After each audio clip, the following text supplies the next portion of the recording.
Did you know that when Ava Green's Vesper drowned herself in a Venetian elevator in Casino Royale, she didn't just break James Bond's heart? She fundamentally rewrote 6 decades of franchise rules about how women could exist in 007's world. For the first time in Bond history, a woman's betrayal and death carried consequences that would echo through 5 consecutive films, spanning 15 years and fundamentally altering how the world's most famous spy related to every woman he encountered afterward.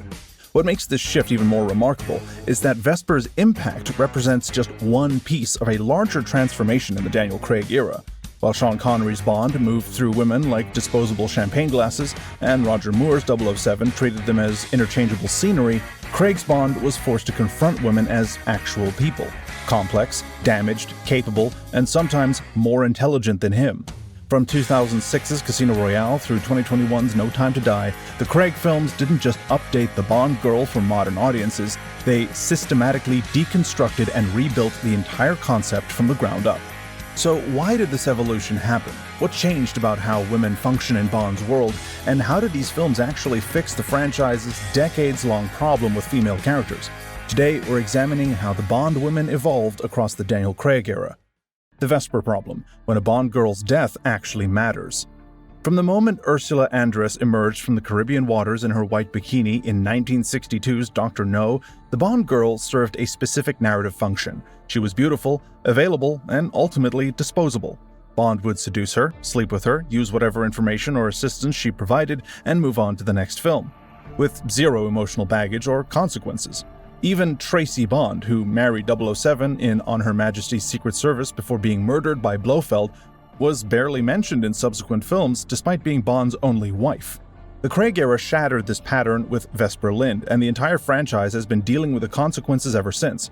Vesper was not just another conquest who happened to die. She was Bond's intellectual equal, who saw through his armor, challenged his assumptions, and made him question everything about himself and his profession.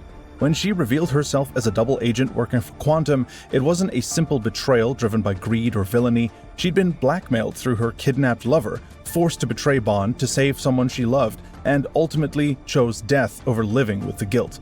The sophistication of Vesper's character construction marked a dramatic departure from previous Bond girls. She dressed in masculine suits to be taken seriously in a male-dominated field. She could deduce Bond's orphan status and psychological damage from a single conversation on a train. She saved Bond's life when he was poisoned, making the proper connection on his defibrillator when he couldn't. Most importantly, she made Bond genuinely fall in love for the first time in the rebooted continuity, causing him to resign from MI6 to build a normal life with her. Vesper's suicide by drowning, allowing herself to sink in that elevator cage while Bond frantically tried to save her, traumatized him in ways that defined his character for 4 subsequent films. In Quantum of Solace, Bond sought revenge while carrying her photograph. In Skyfall, his emotional walls were so high that even M commented on his inability to connect. In Spectre, Blofeld explicitly weaponized Vesper's memory to torture Bond psychologically, and in No Time to Die, Bond visited her grave 5 years after their relationship ended, still unable to fully move past what she represented. This emotional continuity represents something unprecedented in Bond history. Previous 007 actors moved from film to film unburdened by past relationships, treating each adventure as essentially standalone.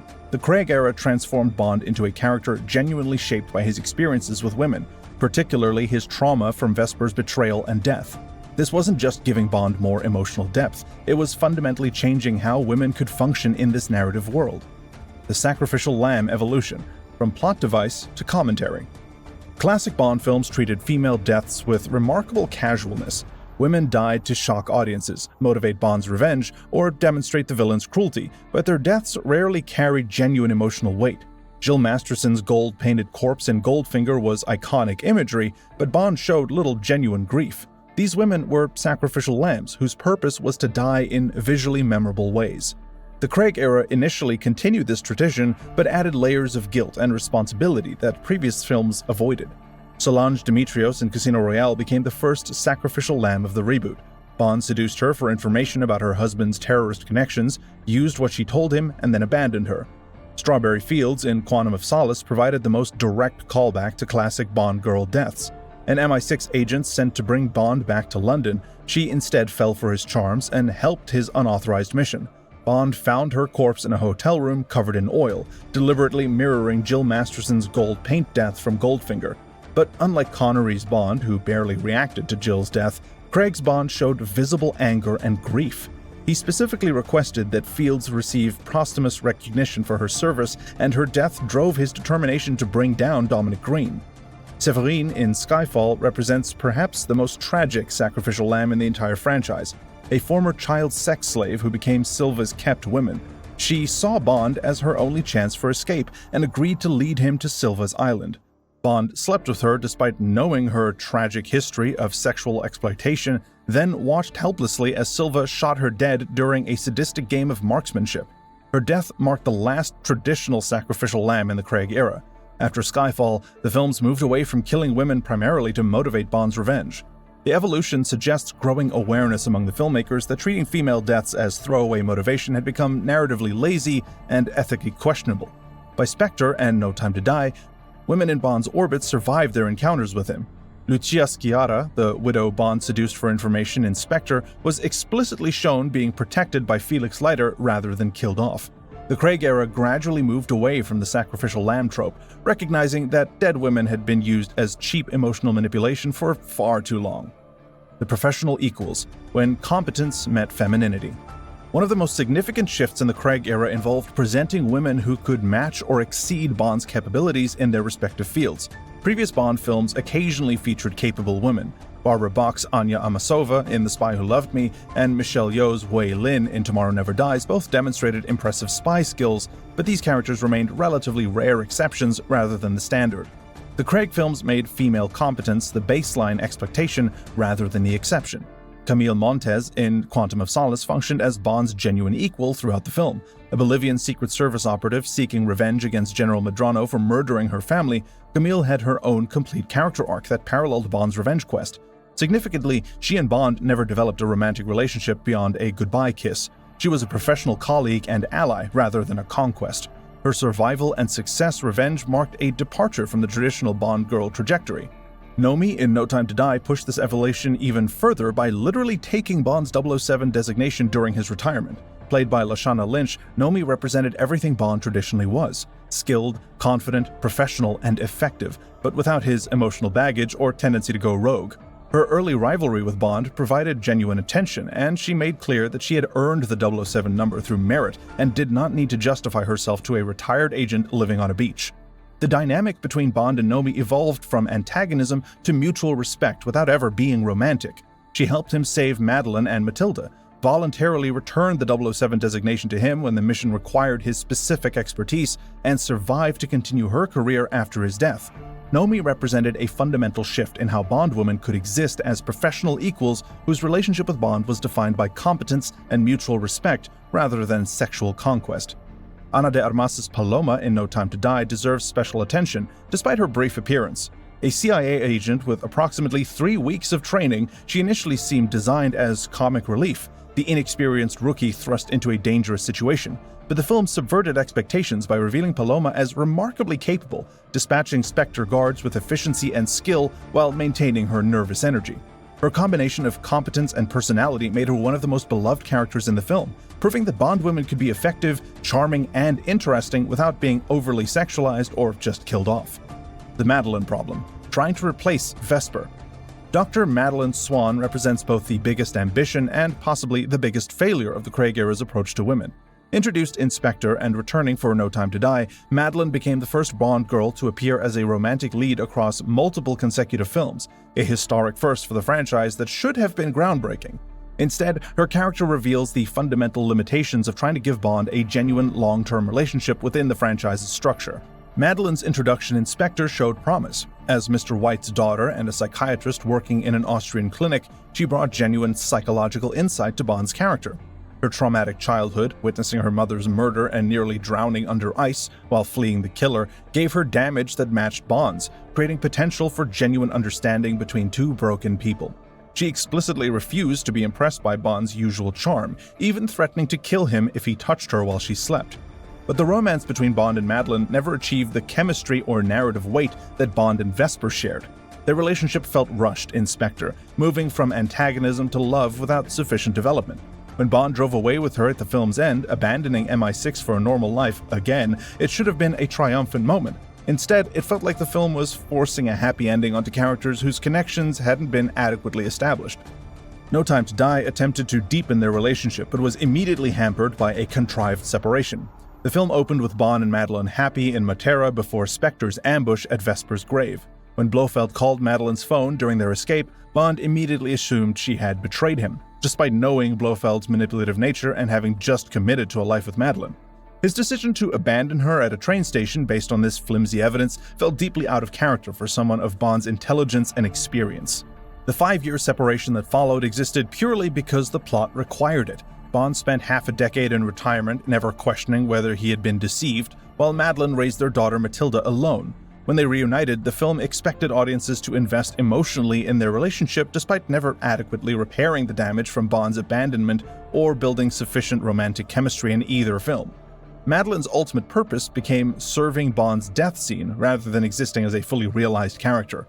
The revelation that Matilda was Bond's daughter should have been emotionally devastating, but it landed with limited impact because the film spent so little time developing Bond's relationship with either Madeleine or Matilda.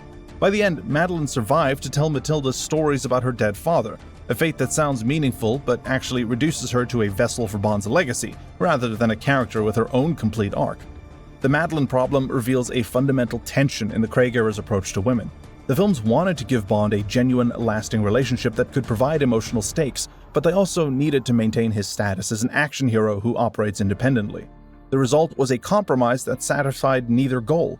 Madeleine never achieved Vesper's narrative impact or audience connection, and Bond's relationship with her felt more like an obligation than a genuine evolution. The femme fatale disappearance. What we lost. Classic Bond films loved the femme fatale, the beautiful villain who seduced Bond before revealing her true allegiance and attempting to kill him. Characters like Fiona Volpe in Thunderball, Xenia Onatopp in GoldenEye, and Miranda Frost in Die Another Day represented a very specific fantasy, the dangerous woman whose sexuality was literally weaponized against Bond. These characters were problematic in their own ways, often playing into stereotypes about female duplicity and treating women's bodies as inherently deceptive. The Craig era largely abandoned the traditional femme fatale archetype. Vesper Lynd technically fills the role. She betrayed Bond to Quantum after all, but her motivations were sympathetic rather than simply villainous. She didn't enjoy deceiving Bond. She was forced into it by blackmail and ultimately chose death over living with her betrayal. This complexity elevated her beyond the simple femme fatale category into something more psychologically sophisticated. After Casino Royale, genuine femme fatales essentially vanished from the Craig films. The closest equivalent was Electra King from The World Is Not Enough, but that was Pierce Brosnan's era. In the Craig films, women who initially seemed antagonistic, like Nomi, or complicated, like Madeleine, never actually attempted to kill Bond or revealed themselves as villains. Even minor characters who worked for the antagonists, like Valenka in Casino Royale, remained in supporting roles rather than becoming primary threats. This disappearance represents both progress and loss. On one hand, moving away from the femme fatale stereotype acknowledged that treating women's sexuality as inherently deceptive was reductive and potentially misogynistic. It recognized that having women seduce Bond only to reveal themselves as killers had become a tired cliché that said more about male paranoia than actual female behavior. On the other hand, removing femme fatales from the Craig era also removed one of the few roles where women could be genuinely threatening and powerful villains in Bond films. The femme fatale may have been problematic, but she was at least an antagonist with agency, power, and the ability to genuinely challenge Bond in some way. By removing this archetype without replacing it with complex female villains, this Craig era actually reduced the diversity of roles available to women in Bond's world. Women could be allies, victims, or love interests, but they couldn't be Bond's intellectual or physical equal as antagonists. What actually changed? Progress or better marketing? After examining the evolution of women across the Craig era, a fundamental question remains. Did these films genuinely improve how women function in the world of James Bond, or did they just apply more sophisticated storytelling techniques to fundamentally unchanged gender dynamics? The optimistic interpretation argues that real progress occurred. Women in Craig's films have agency, intelligence, and capabilities that extend beyond their relationship with Bond. They're doctors, psychiatrists, spies, and professionals whose competence is taken seriously by the narrative. They survive encounters with Bond rather than reliably dying to motivate his revenge. Their emotional and psychological complexity has increased dramatically, with characters like Vesper and Madeleine receiving backstories, motivations, and inner lives that previous Bond girls rarely enjoyed. The cynical interpretation suggests that these changes represent better packaging, rather than fundamental transformation.